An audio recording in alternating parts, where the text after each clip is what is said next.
a quick moment to thank Drew. How about we give Drew a round of applause? I mean, when everyone talks about Drew Vaughn, I mean, everyone has great things to say about him. And obviously, I'm not surprised. He's done a fantastic job here. I do want to lead off. Becky and Mike and I were having a discussion, and coincidentally, Mike's like, hey, I have an idea of how you should start off, and Becky has an idea of how you should start off. And unbeknownst to us, we had the same idea of how starting this off, and before we even talked. When we talk about energy poverty, right, there's a dissonance associated with the term poverty, right? The first image in most cases, generally speaking, is there's a poverty that's associated with a third world or a developing economy, not necessarily the United States. But to set context for this discussion, there's three key data points that I think really level sets that would provide Becky and Mike the opportunity to discuss what they've been working on. So first data point, 34 million Americans reported difficulty paying their energy bills in 2024. For context, if you add up the populations of New York, Chicago, LA, Houston, and Phoenix, that's 24 million people. Let that settle in there for a quick second. Second data point, 22 million people, Americans, were behind their bills in 2024, their energy bills. That's 1 out of 6 households. Last data point, 1 out of 4 households experienced a power outage that lasted longer than 6 hours in the United States last year. So when we talk about energy poverty, we really cannot necessarily just associate it with the broader developing world. We have an issue in the United States today. And so Mike, I'll kick it off to you. You, like Becky, you have a very interesting story of how your messaging, your advocacy, your work really incorporated energy poverty, and explain what you're doing with it today. Yeah, so thank you, Drew, for inviting me up here, especially being on stage with Becky, which I greatly admire, and Dan. Pickering has helped us a bunch at Howard Energy. My story is a little unique in that I was the president of a very large infrastructure company, Fortune 100 company, and left that publicly traded company to start a private company. And that was in 2011. And in the last 14 years, what we've experienced is a $6 natural gas price in the U.S. to a $2 natural gas price. We've seen $120 oil, you've seen negative $38 oil. You've seen a doubling, Secretary mentioned, a doubling of natural gas production in the U.S. in that time period, and you've seen a tripling of oil production. And the narrative, as my name is on the door of a large infrastructure company, was that our business is going away. And I had to get conviction that energy is the most important thing. It's the business that powers every other business. It's also the foundation of life. I did not have that terminology when I started Howard Energy Partners. I wanted to start a meaningful endeavor, and I wanted to build infrastructure because that's what I'd always done. I've only worked in energy since college. And so I didn't have a higher purpose around energy. And it was through that exploration that I discovered how the world really works. Even as a chemical engineer, I did not have an appreciation of how the world actually survived and thrived. And once I did research, and that's what led me to meeting Chris Wright all the way back to 2018. And as he was out talking about energy to anywhere from the House of Lords over in London to Congress to other people, the way he talked was he didn't use the words ESG. He didn't use the words climate. He used the words human flourishing. He used the words bettering human lives. That was fascinating to me.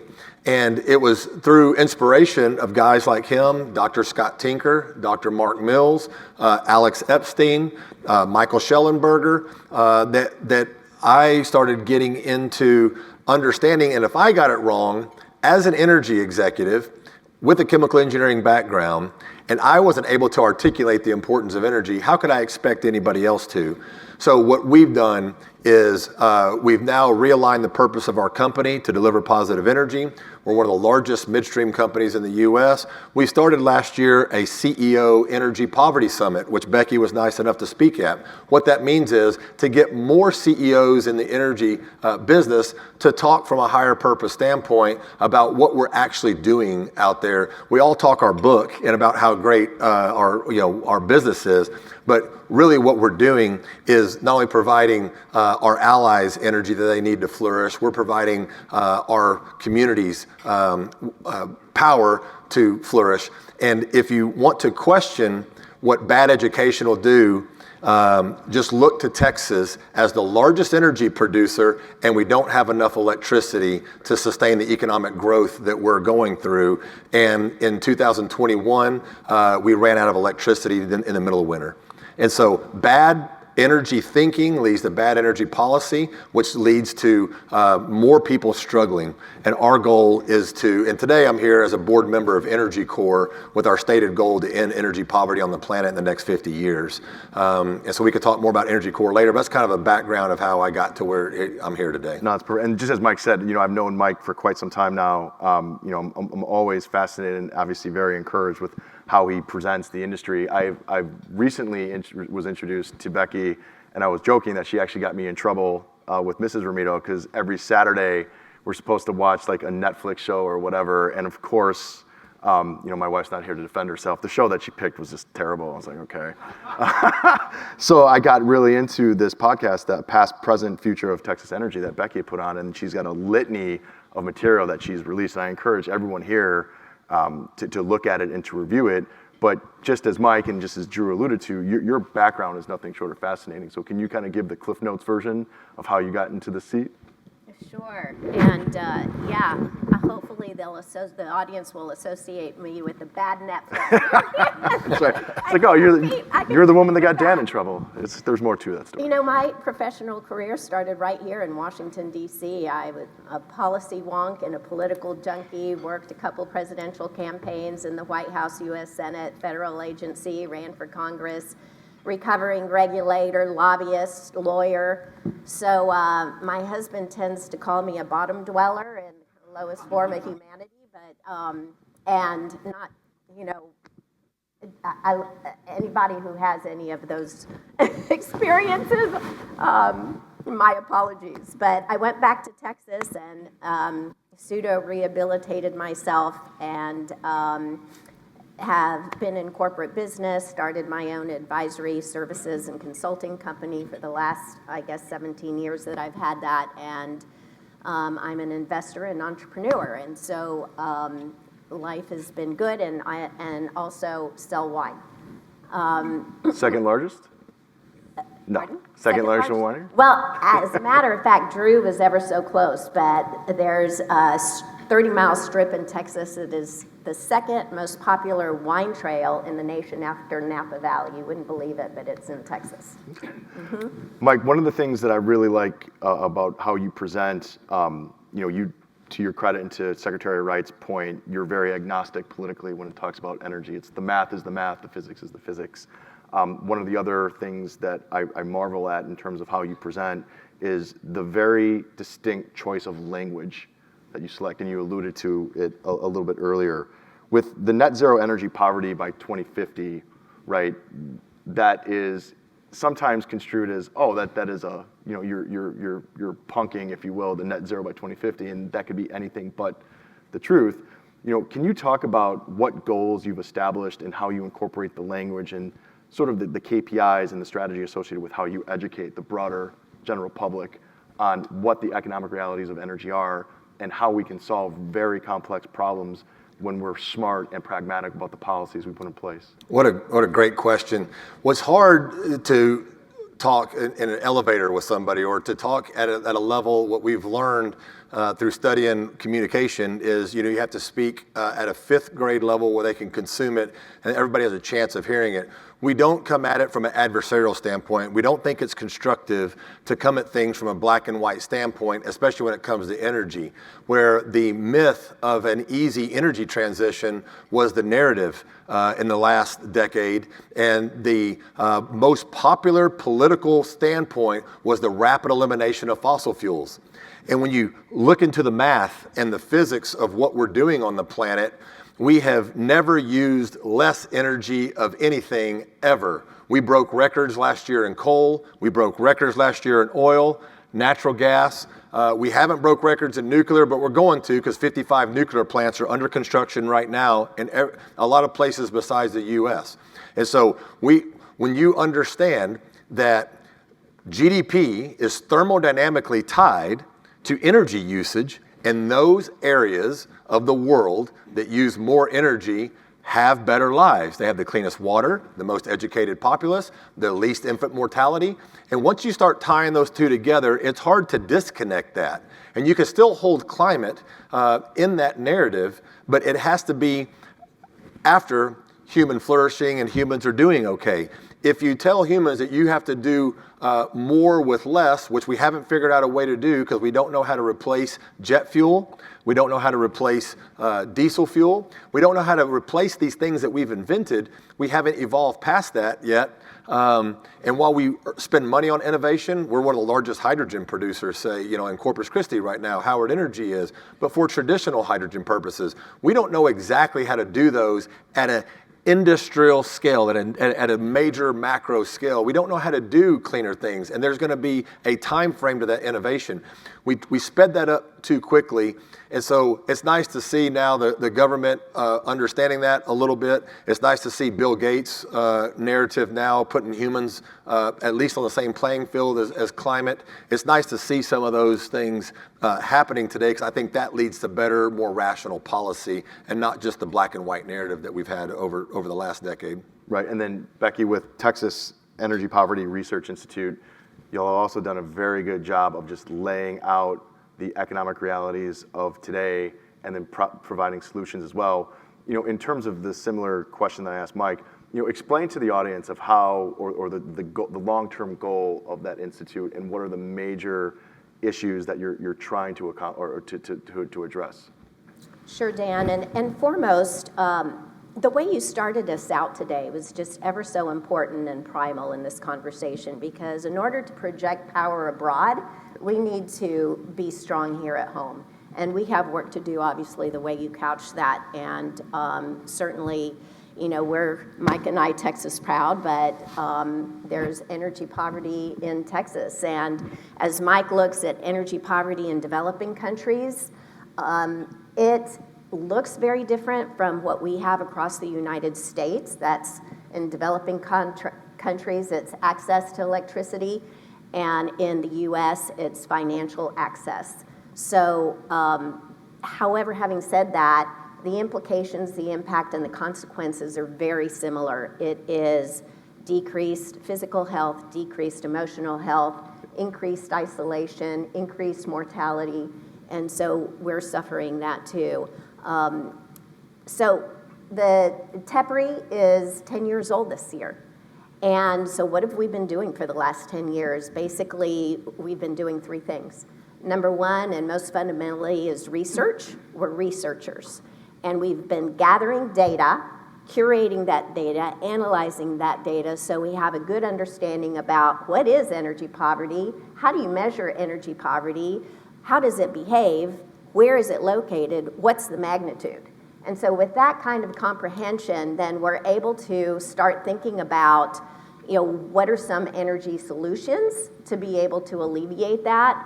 And those solutions need to be accepted by the market, impactful, and scalable. So that's a challenge. And the other thing that TEPRI has been over the last 10 years, besides researchers, is two other things. Conveners. We're bringing together non-traditional partners and an ecosystem of companies and people that touch the energy poverty spider web. And I call it a spider web. It's such an apt analogy because in the core of it is your root causes of energy poverty. Poor quality housing stock. You have, inflation and lack of innovative financing mechanisms, maybe lack of technology, and that's starting to change, and look forward to talking about that. And that spider web grows because of the different impacts that it has on different people and households in so many different ways, whether it is, getting to work, whether it's setting your temperatures at unhealthy temperatures in the house, whether it is having to forgo certain necessities that you otherwise would need, like medical and clothing and certain food items and so forth. So it's a spider web of things. The tensile strength of that spider web is strong. So once you're in energy poverty, it's really hard to get out of it. And so we convene different people with diverse backgrounds and experiences to have a shared understanding, a unity of purpose. Our board reflects that, and I think we're much stronger together with that. And one other thing that TEPRI is that is really going to be the focus of the future in the next 10 years is entrepreneurs. By that I mean we've already developed certain tools for utilities to be able to do things more efficiently and effectively related to low-income households connecting to energy efficiency programs and other programs. We are working with one of the largest utilities in the nation on a virtual power plant. We're partnering to do resilient hubs in certain communities. And that's just the beginning. We want to focus on creative financing. We want to focus on partnering with some other tech companies that I'd love to mention later. And so that's where our future is going. Much like you saw in Drew's video, we're trying to find reach, influence, and making the research and data actionable. I mean, that sort of plays into why I think I'm so impressed with Drew and C3's message, where this bottom-up entrepreneurial spirit, free markets solve problems. Mike, you're the personification, like you are a real-life example. I don't want to put you on the spot, but maybe you talked about your background, but one of the things I really appreciate about the entrepreneurial mindset is, the conversation can get depressing really, really quick. Like we spit out some really depressing, some very eye-opening statistics. But entrepreneurs look at that and like, well, what's the opportunity? Like, how do I solve this problem? How do I incorporate my capitalist mentality into not only making money, but solving this problem? So from that standpoint, if we want to get a little bit more optimistic, as Secretary Wright always corrects everybody on, like, look at the positive on this. What are the opportunities that you see ahead and how are you addressing them? So one of the very first pipelines we bought was 6 miles from the Mexican border. The largest natural gas producing county in the U.S. is in Webb County near Laredo, Texas, believe it or not. The largest natural gas consuming region of Latin America is Monterrey, Mexico. It's about 200 miles apart. To connect those 200 miles, we as a young company, this is starting back in 2012, when the Mexican government ran on energy reform, and we were starting our meaningful endeavor. And what a great way for us to connect our gathering system that's 6 miles from the border to Monterrey, Mexico. Mexico does not have the regulatory infrastructure that we do. At that time, the U.S. had about, let's call it a little over 2.6 million miles of pipelines. The country of Mexico had 25,000 miles of pipelines. So to lay 200 miles of pipeline was quite the adventure. But we knew that if we could get more energy to Mexico in that particular region, nearshoring was already happening and wanting to happen more power plants were being built. There was a middle income range of people coming up in that particular region of northern Mexico. We said, we have got to do this. In 3.5 years, in about, and I'll give you an equivalent basis, about $1 billion, we got that pipeline, and today that pipeline is completely full. It's about 10% of the natural gas going to Mexico. Mexico is the largest natural gas consumer of the United States of America. To put that into context and how an entrepreneur stepped into that role, we've seen now Amazon-sized warehouses and factories going into Mexico. There's more economic flourishing in that portion of Mexico than other energy poverty portions of Mexico. So we've seen a great result from us putting our ingenuity to work. To contrast that and what you heard the Secretary talk about on permit reform in the U.S. and how difficult it is, we own pipelines in the Northeast in Pennsylvania. Our project in Mexico, we had a final investment decision about the same exact date as a pipeline between West Virginia and Virginia, about the same distance, about the same size. We got ours built between two countries for $1 billion in 3.5 years. It took 10 years and $10 billion to get the one flowing between West Virginia and Virginia. It's called Mountain Valley Pipeline. Look it up. So the regulatory regime I was dealing with in a foreign country was almost more friendly, and I was able to get stuff done versus building pipelines between two states.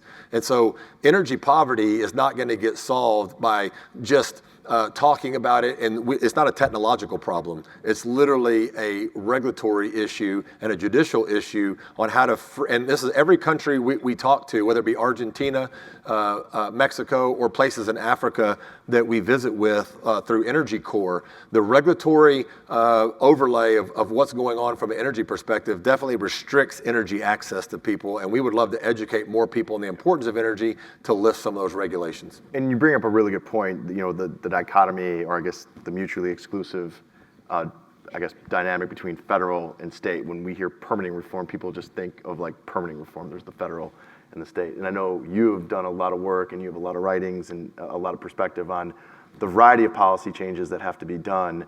But if we are going to separate federal and state, how should the audience think about what policy changes have to be done?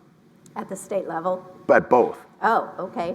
Well, there's a variety of things at the federal level, starting with the Congressional Act of Permitting, as we've heard before. And so, I think actually that's what I want for Christmas. We should all be writing Santa Claus for permitting reform. And, I didn't say which Christmas, though. Right. But we've all been good, so we deserve it.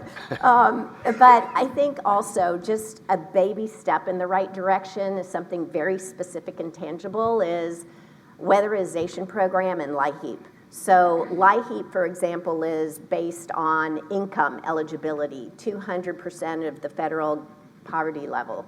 And so when you look at that threshold, there are going to be people that are included that really aren't eligible in a pure sense, and people that are eligible that may not be included. So if we can, in the age of AI, really do some hard targeting about eligibility for both LIHEAP and weatherization, which is more of a state block grant indirect program, that would help a lot. So being able to target those energy burdened zip codes first, manufactured housing, rental stock, areas where funding there would provide the highest amount of savings is a good place to start on the federal level. And then do you view that as an untapped opportunity, or are you, Yes. okay, can you expand upon that? Yeah, I think, it's been in place for a long time with little reform. And it just needs to be contemporized a bit and relooked, because now we have the tools that we can actually parse and customer segment with a little bit more data and understanding. And I think the dollars, because they're finite, would spread a lot more and also make a higher impact if we do that. No.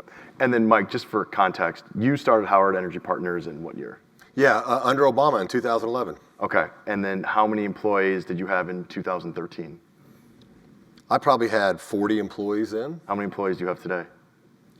450. Okay, so to provide that context, so in two administrations, arguably, you grew that business from X to Y. When we're talking about, and you sort of alluded it to, how does Howard Energy Partners, assuming you want to do this, go from 400 employees to 800 employees from a policy standpoint? Like, what has to be implemented for you to grow that business the way that you want? Yeah, so our stated goal is to, we're going to double in size in the next 5 years by design. And that's going to be primarily through natural gas transportation, primarily through LNG export. It's going to be through increase in natural gas usage because of electricity needs because of data centers. It's something that everybody in this room, I'm sure, has read about, heard about, every conversation you have in anywhere at a state level or federal level. And what we find as an infrastructure builder is I am supported by a large pension fund out of Alberta, Canada. Another large investor of mine is the University of Texas Endowment Funds, one of the largest university endowments in the U.S. Those are my direct investors. Very long-term thinking, very risk-averse type investors. If we're going to be investing people's pension money or college endowment money, we can't do it without surety. And capital projects follow surety. I'm not going to risk building another Mountain Valley pipeline if I'm $1 billion deep of buying pipe, engineering, buying right of way, and it's going to take 10 years of that capital sitting there with no return. That's just not the way any investor invests. And so we don't chase projects that are not, that there's some surety tied into it. So what we advocate for in Washington and even at a state level, depending on what state we're talking about, if it's Pennsylvania, say, where we have pipelines, is that the activists that come in, the permitting is actually okay. It's the lawsuits you receive because the activists actually sue the federal government. They sue staff at FERC. They sue everybody along the way to just grind the project to a halt.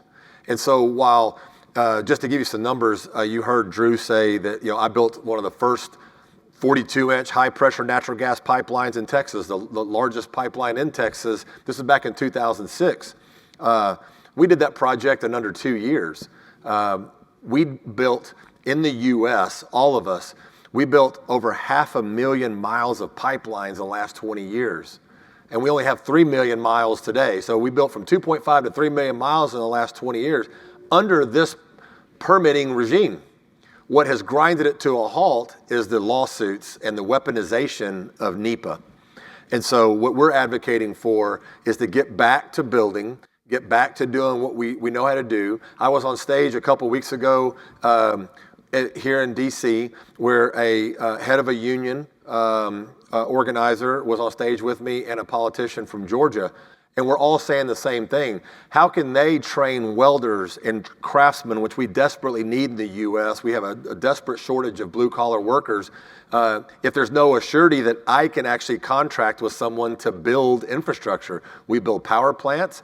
We build pipelines, export facilities. How can I hire their folks, union folks, if I have no assurity? So we need to figure out ways through regulation to eliminate nuisance lawsuits, the weaponization of regulation and that sort of thing so we can build more infrastructure. And I don't think that's a DNR issue. We try to transcend politics. Yeah. And I love Secretary's idea to get politics out of it. Unfortunately, it's in it and it's stopping infrastructure right now. Yeah, it was interesting. We were having this conversation. I gave a presentation to the American Founders Association and, almost ignorantly, I made the comment like, y'all must be very relieved to have this administration in. And they're like,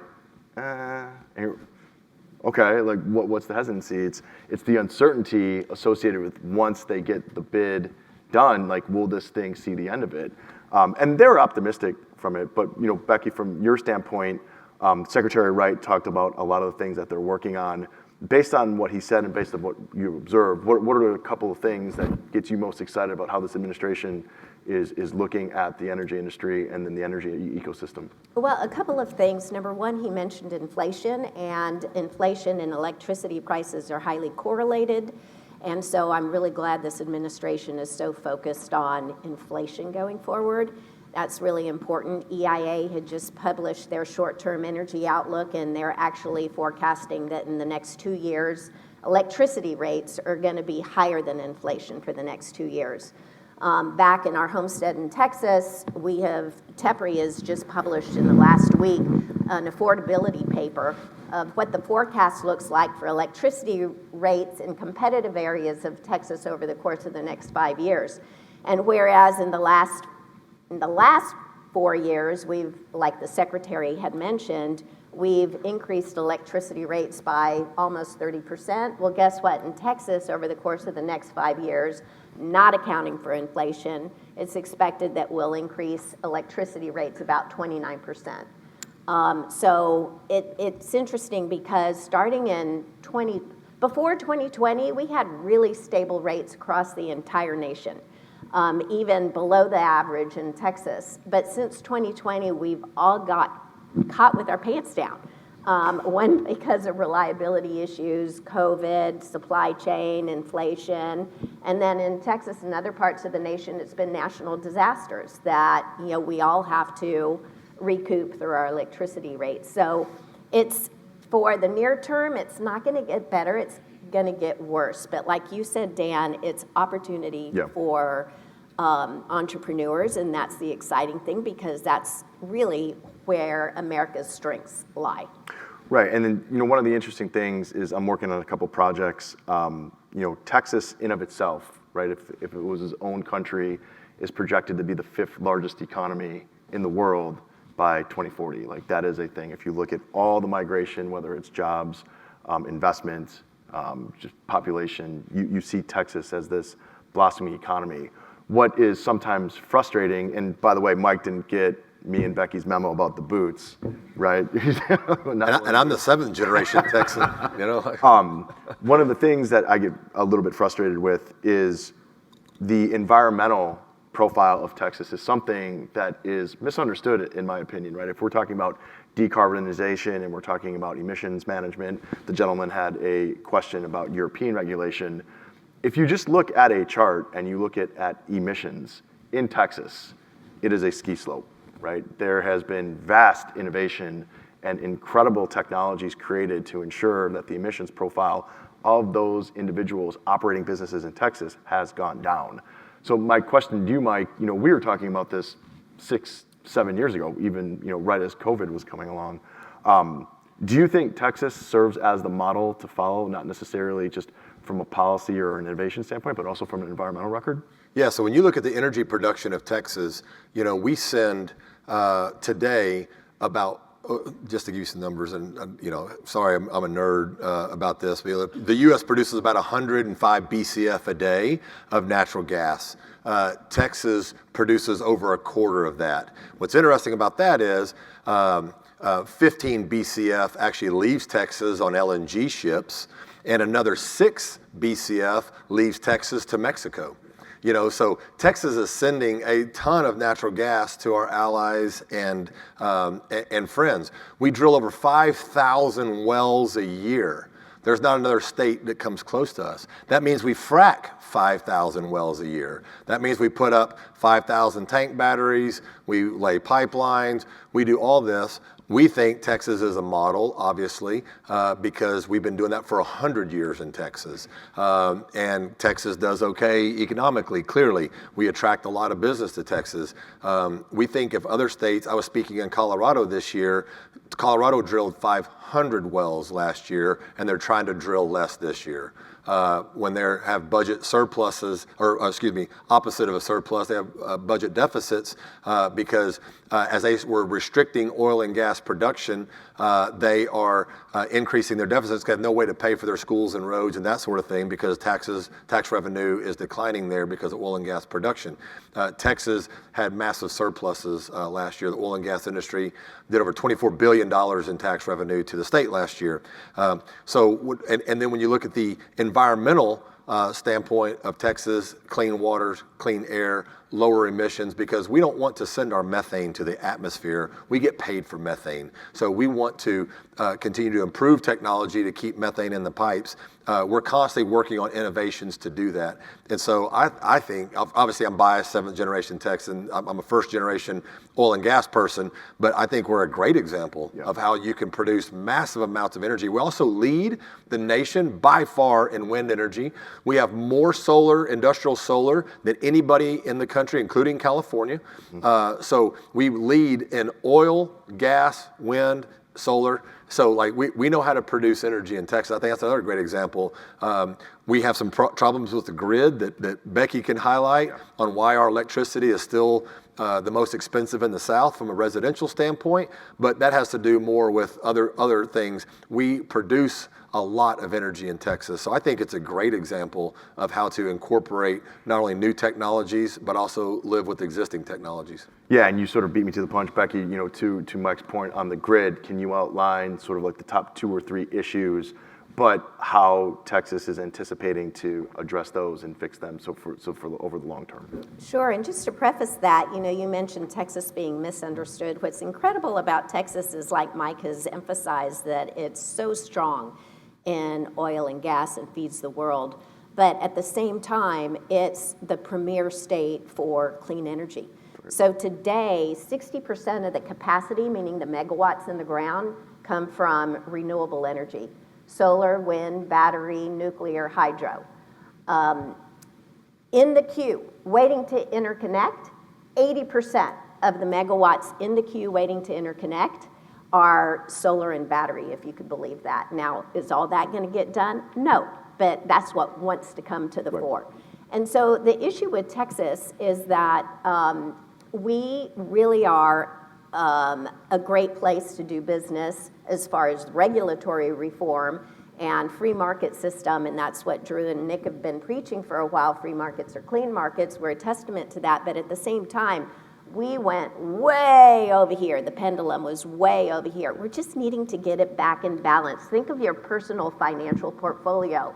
We always want to be perfectly hedged. We're never going to quite be there, but that's, central limit theorem. We're always trying to find equilibrium, and that's what we're trying to do. So Texas is now offering some low-income loans for dispatchable baseload power and other mechanisms like that. So we're doing that because the volatility of the grid is great when there's, as the Secretary had mentioned, there's these erratic resources that affect it. And I tell you what,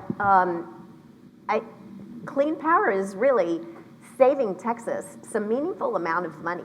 But we need to find that equilibrium, and that's where it's at. So it doesn't mean that you're condemning one over the other. It's just how do you make sure that they're perfectly complemented? So in order to have stable, resilient grid.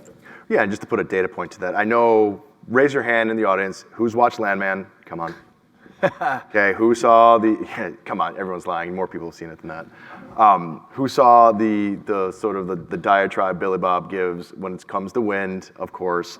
All right, 26% of the energy mix in Texas is wind, right? So the numbers justify and back up what Mike and Becky are saying.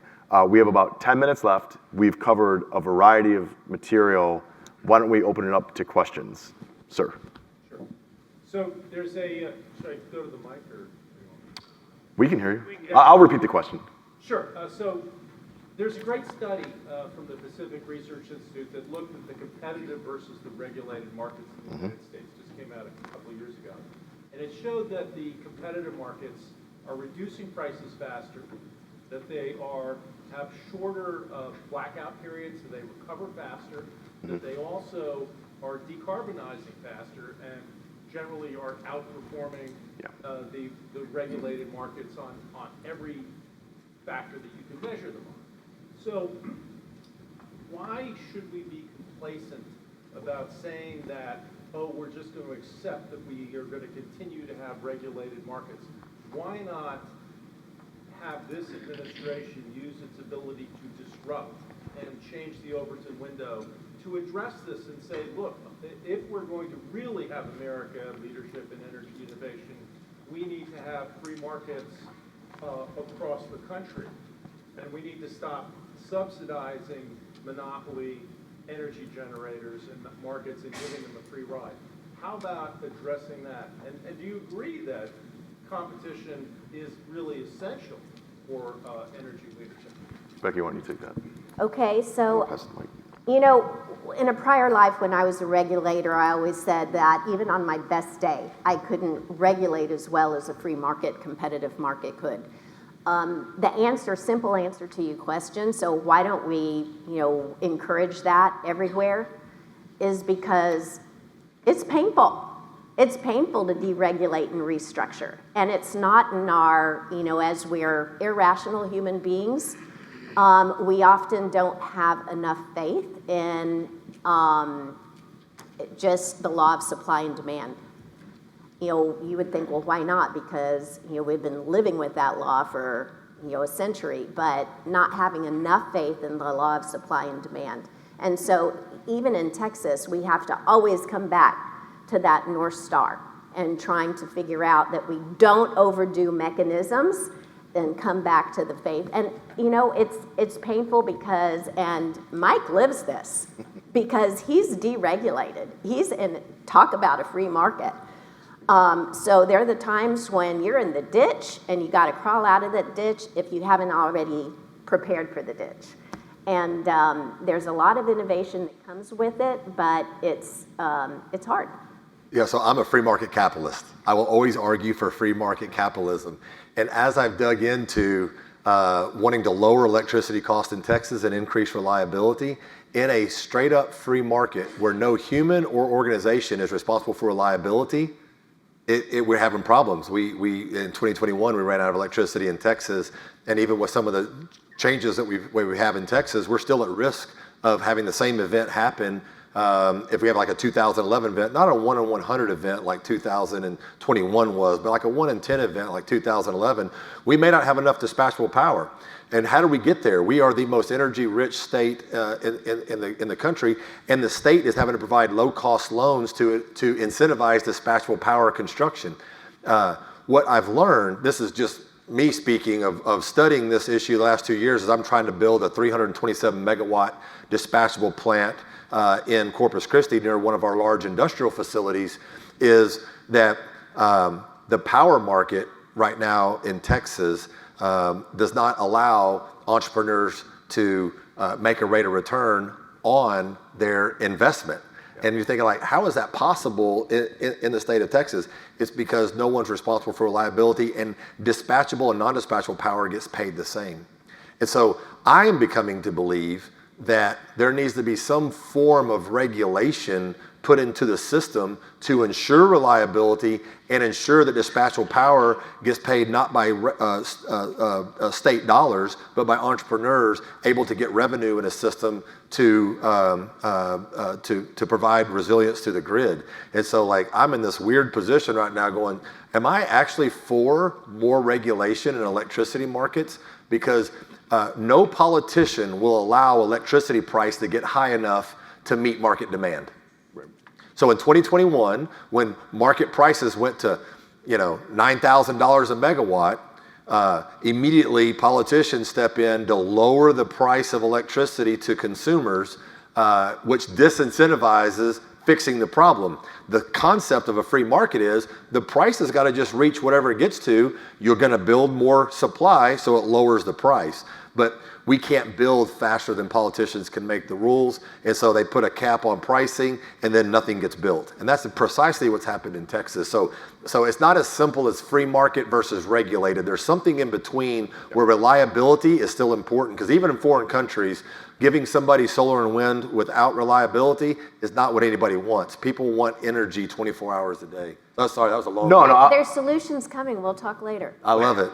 But I'll add to that. I think when we say the term regulation, right, there's different forms of regulation, right? There's different buckets. I think the last administration put in place regulation that preemptively selected winners. The regulation, in my opinion, that we need is a set of rules that basically gives the sandbox, the rules of the playground for participants to compete against each other within. So I don't think we just say we need less regulation, we need more regulation. It's we need the right regulation to be implemented to facilitate a vast competition amongst a variety of really competent people. I love that.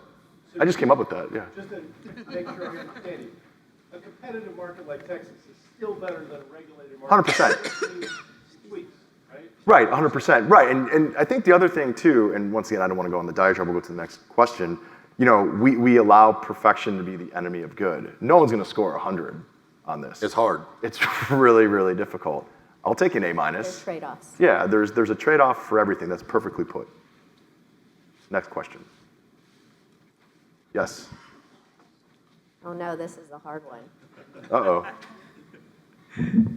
Hey everyone, I'm Joniel Cha with Google, and really appreciate the discussion, Becky and Mike, on power generation, policy, regulatory, market reforms. Wanted to ask your comments around transmission and distribution and power infrastructure, if any.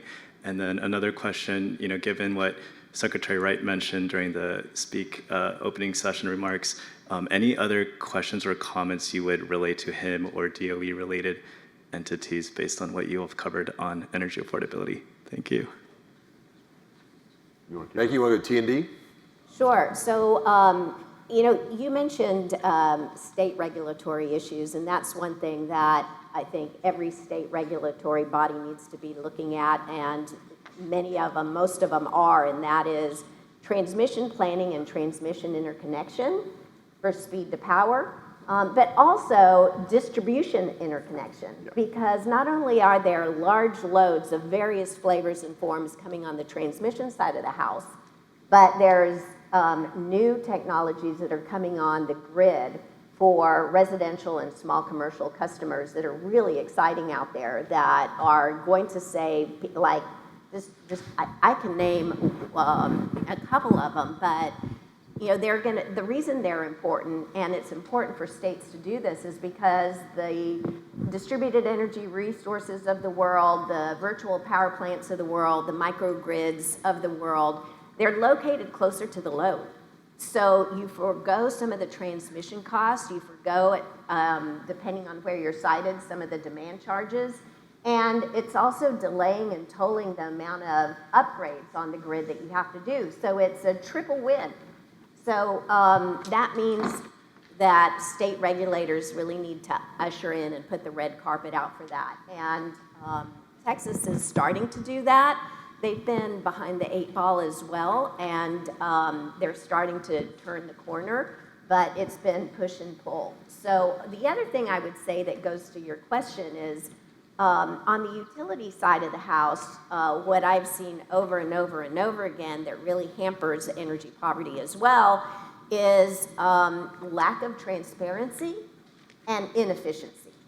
And so if we only had some dynamic work designs in utilities, and this is not something that should be legislated, it's not something that should be regulated, it needs to be that level 1 CEO that looks like Mike, that looks internally for cost engineering and making sure that there is efficiencies put in place, there's transparency so that the customer, whatever size customer, has a dashboard as to what the process looks like from A to Z and can understand where they are in the process at any given time in real time, that the process is mapped accurately, and that business units are realigned so that people are working together more effectively, because what I see over and over again is a lot of ghosting. And you'll email and then you don't hear anything back, and you think, God, that was a great meeting, everything was going fine, I had put and then you don't hear anything. And it's not just for a week, it's not just for a month, it's for months, guys, and that is just so unacceptable in America today. Should have left a little bit more time for Q&A. We have 10 seconds. I'll leave the audience with this. If you have the chance to look at the work that Mike releases on the Howard Energy website and the work that Becky releases on her variety of websites, please take the time to look at it. It's some of the most thoughtful pieces of work and educational material that you can get. With that, I want to thank the panelists, want to thank C3. Thank you for your time. Thank you.